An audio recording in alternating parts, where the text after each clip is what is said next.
$4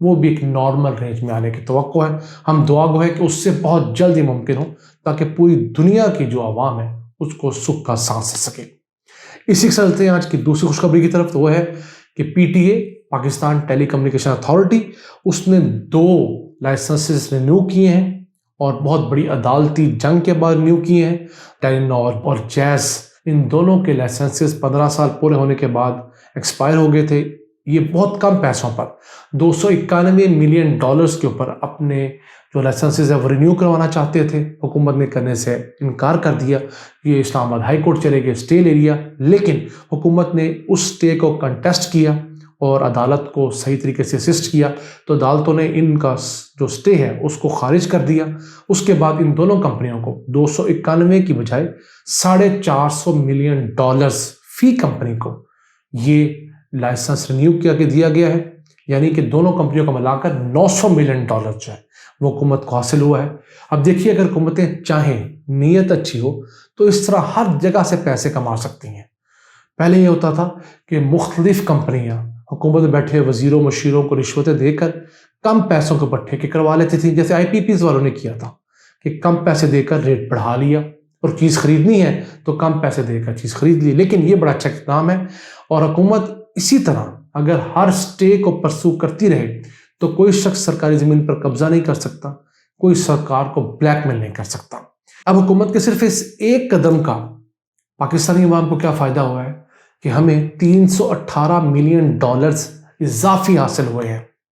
اب سمجھ لیجئے کوئی 55-60 ارب روپیہ ہمیں ان کمپنیوں سے زائد وصول ہوا ہے, جو کوئی بھی کرپٹ آدمی 1-2 ارب روپے لے کر ضائع کر سکتا تھا. تو اس سے چلتے ہیں آج کی تیسری اور آخری خوشخبری کی طرف. تو یہ ہے بلین ٹری ہنی اسکیم جو ہے.